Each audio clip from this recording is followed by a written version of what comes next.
right, welcome everybody to round 4. We've got the Skycrag, Sling, Mirror. Our players are good to go, so let's head down and look at some of these starting hands. We're looking at a keep here of 2 power, a roast, 2 copies of Sling of the Chi, a torch, and a permafrost. Yeah, so after a mulligan, you have your key card, and you're just hoping that you can draw power and everything's kind of good to go. Um, how's Kroge's hand going? Looks like Um, they mulliganed. yeah, it looks like the mulligan. They have 4 power, a Hailstorm, a Bellax, and a Tamaris, and they're going to keep that one instead of going to 6. Yeah, also not great, but you need your key cards and you need a certain amount of power. So if that was a 2 power hand and you had 2 more useless cards, I could see them mulliganing down to 6, but given that you have a crest, or did they draw the crest? I don't even remember, but given they have the 4 power, you're trying to get to 5 power anyway, so it's like half the combo. It's fine. And TCG Cthulhu, kind of on the other side of it, really just hoping that they're able to draw some power. And I really like Kroge just developing this 4/6 that will become relevant eventually. Yeah, I like that as well. Jotun Hurler, the draw here, going to grab a snowball, get a little bit of more cards in hand, but unfortunately for TCG Cthulhu, missing out on that 3rd power drop. And look at this suppressor into Bellax for Kroge. Going to hit that 3rd power now, but unfortunately, that was kind of a key turn to miss your power drop on. Yeah, not great, but you're able to play the permafrost here, and then you can set up a transpose. I'm not sure if they're playing the same market. Give me a sec to open the decks. Mm-hmm. Cthulhu going to play out the first copy of Sling of the Chi here. Going to use their power efficiently. Going to take a hit for 8 from that Bellax, but wanted to play out their 3-drop while they could. But yeah, going to get permafrost, and then as you mentioned, they do have that transpose. Oh, brutal mistake here by Kroge. Unfortunately, went to transposed for a Furnace Mage, which has summon kill an enemy attachment. Unfortunately, they still had their Grand Suppressor out, so that's just going to be a vanilla 4/3. It's not going to take care of that Sling of the Chi. It happens to the best of us, but that is going to be a little bit of a brutal play there. But just going to be a 4/3, I guess, isn't the worst in the world. TCG Cthulhu also at 12 here. I said that Yeah, was a mistake. I wonder if maybe that wasn't a mistake. Did Crows just want a unit? They didn't have anything else in hand. I wonder if they just yeah, wanted a 4/3. I'm willing to believe that they might want the unit, but I think TCG Cthulhu might have also forgotten about that, or like thought that they were baiting the Furnace Mage by playing this Sling. It's kind of interesting to me. Like I feel like I would have bought a lot more time by playing the Permafrost, Yep. but by developing the Sling of Chi, it allows you to have better turns later on, to actually claw back into it. So I'm pretty sympathetic to that line and just trying to kind of play to get back into it, not just making the obvious play. Yep.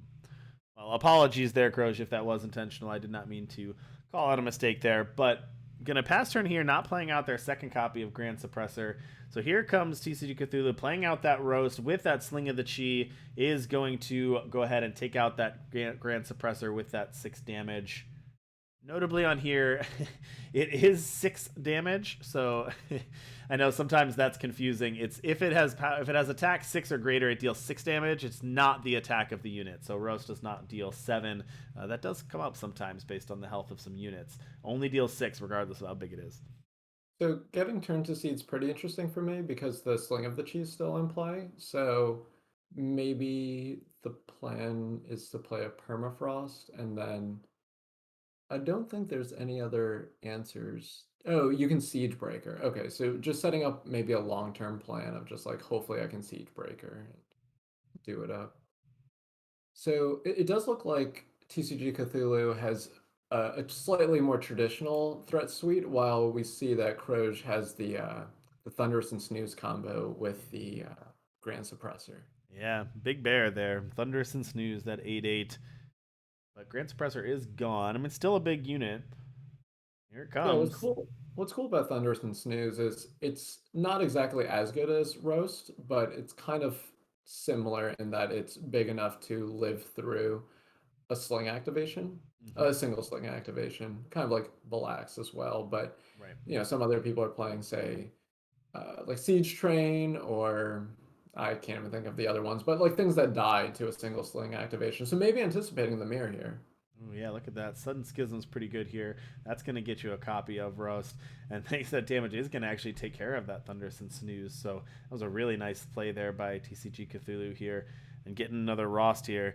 Now, do as of answers, Kroge has the Turn to Seeds and the Permafrost and another copy of Thunderous and Snooze. So able to answer that.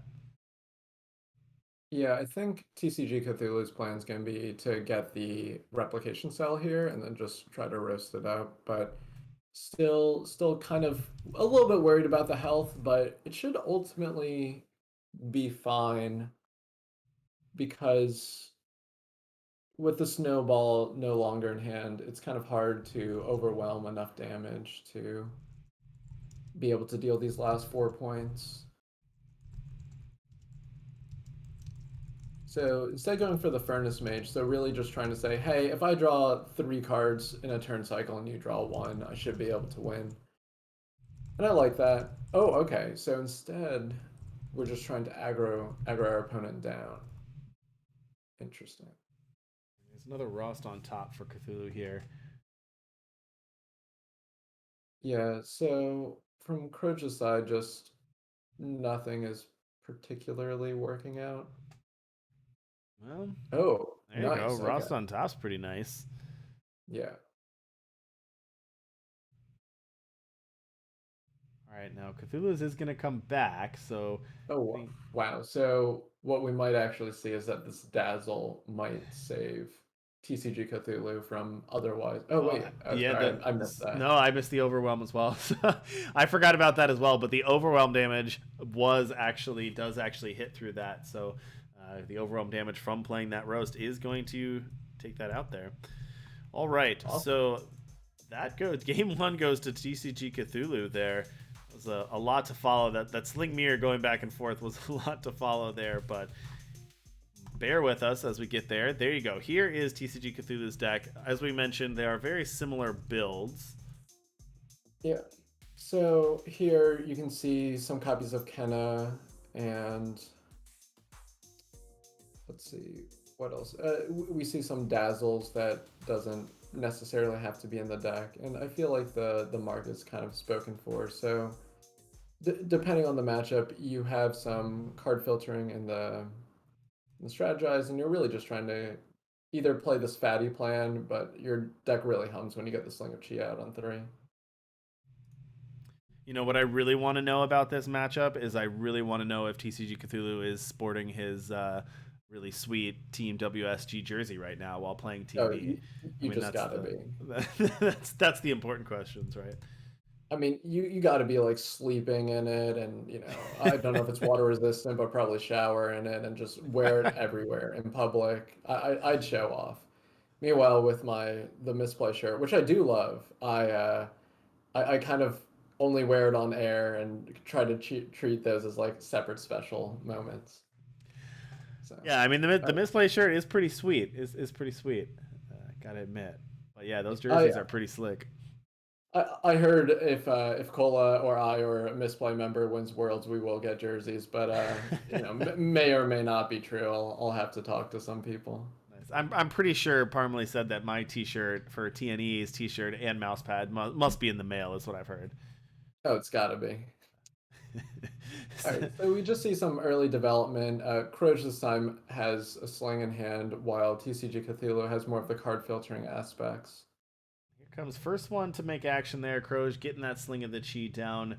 Cthulhu has that transpose Grand Suppressor, but yeah, Kroge is kind of the first one to make action here. And is going to be able to untap with some protection as well. Well, theoretical protection, yeah, they have that transpose in hand. So I like where Kroge is at, but also not hitting the board. So it's interesting. They were able to get the Sling down first with protection, but Cthulhu was able to get the units and the pressure out first. But I feel like if that's the debate, power goes to the one with the Sling out first. I do like that TCG Cthulhu chose to not play the Grand Suppressor and ultimately pitching it. It's like not ideal in the matchup, and it turns off your own Occultist. Mm-hmm. You can also keep in your hand to just have a piece of non-power cardboard that you're okay turning into a sigil with the Dazzle's Plunder. So killing off the other Grand Suppressor makes a lot of sense. Just get your free value off of it. You don't want to risk a Balax or something weird happening on the next turn.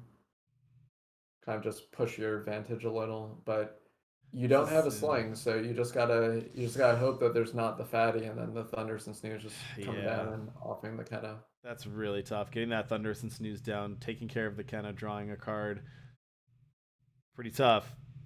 Now you do draw Geminon here, which is pretty good.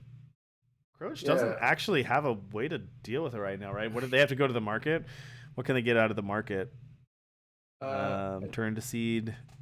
yeah, but your loose plan is also just to try to find a second Sling of the Chi also. So Yep. this does help though. You were able to pop the face Aegis with the transpose first, so setting up a pretty clean clear on the Geminon though. And TCG Cthulhu's list being a little bit different than Kroge's might actually show their differences here by having Kroge has a slightly larger threshold of things that trigger both sides of Sling of the Chi. All right, now we see Kroge firing off that transpose. Second copy of transpose used here. Go to the You market get a bit of the again. furnace. Get that The furnace furnace. mage, yeah. Yeah. Things are gonna heat up here. I love we talked about this on Friday, but I love that they changed the artwork for little seeds so that you get these Oh, little so great. the little counters on it. It makes it so much easier. I love that you can I love little effects like that where you can see it at first glance. Chat Hailstorm gonna wipe that board. Chat suggested earlier that Kato should have something similar Yes. where for each thing in the void it sprouts a thing. I love it. You get some like Yeah. little horns or something going out the side of it. I'll take just a giant number on it. Sure. Just on the picture. Works. All right. After Crows use their transposes to go to the market proactively, shields down actually, and TCG Cthulhu looks like they're gonna have an opening to fire off this Furnace Mage. Yeah. Yeah, the problem here is just once again the I guess physical differences of the cards that they have in play. So just this 8/8 is just bigger than anything TCG It's Cthulhu true. has going on, and without the Geminon, you you actually just don't really have much other than your market cards to be able to deal with this. So like Belax is just as big as it, but everything else is actually smaller. Like Ross is just a 7/7. So It's hoping true. for maybe a permafrost. Yeah, it's not often when you can say my 7/7 Ross that I draw isn't going to be able to block their unit. That doesn't happen too often. All right, well, Croge is going to take that one, so we're going to tie it up at 1 game apiece. Going into tail end of round 4 here. Let's take a look while they're getting ready, see if there's any results from the back tables yet. We've got Roshi taking it 2-0 over Avion. We've got Aquadome taking it 2-1 over Old Rich. Apple Chips 2-0 over Uriku, and Spifferific taking it 2 over Yellow Hands, and Marvin the Imp taking it 2-1 over Ash Acer. So battle of the co-hosts there between Marvin the Imp and Ash Acer. Your performance in the round 4 does not define your performance in the booth. I'll tell you that. Yeah, well, I can tell you one thing. You and I are both going to be at the end of today, so that's something a lot of competitors won't be able to say. True. Alrighty, let's head down to game 3 here. Yeah, so if this is TCG's first hand, like you do have the power, but utilizing the free mulligan, like you would keep almost any 3 power hand that's not this. And the 2 power hand like isn't great, but if you have like strategize or even just a crafty occultist, it's probably fine. So just probabilities on your side to mulligan. This one's a little bit harder, but at least you have something going on and you have some scouting, so probably just keep. Yeah, Croge keeping an interesting one. Primal Sigil, Strategize, and then Sling, Bellax, Siegebreaker. So if Croge can find a fire and maybe a Grand Suppressor, things looking pretty good, but it's kind of a little bit of an awkward hand right here, really relying on the Strategize here. Let's see if they can hit with it. Yeah.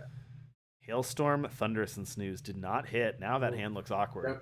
Gonna be sweating the next turn. That was a big miss off that Strategize. All right, let's see how TCG's looks. A little better, but still missing some action. But between the two of these, if Cthulhu can get up there to that Rost, but oh, that's rough times. This might be a quick one. Bellax does have double fire requirement, by the way. So even if Kroge could get that Grand Suppressor in the fire. Still not going to get there. All right, another strategize. Let's see. Those are not the colors you wanted to see off the top there. Yeah, I heard you like Primal. So one thing that is good is that you can, if you draw a a fire influence, you can get the Sling of the Chi down. That's one thing that TCG Cthulhu does not have going for them. That's true. Um, Balak's causing double fire is going to take it a little, but Mm. it's Island's definitely going to favor. need some. Yeah, definitely going to need some help from the top.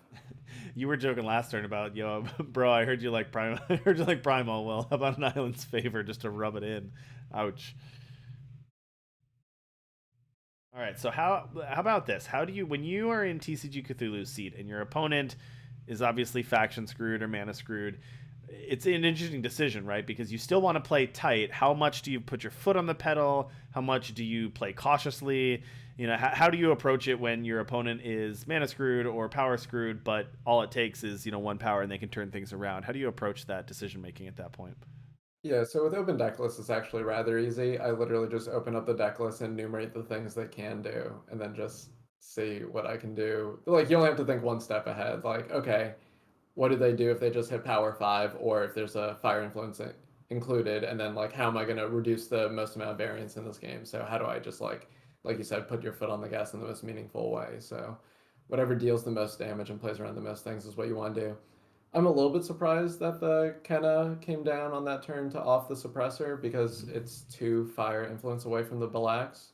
So you can instead just like play a Rust, and that deals more damage over time. But maybe there's no wrong way to eat these Reese's, and sling that slang. I'm right back at you like my boomerang. What a Sokka reference there. Love it. It is.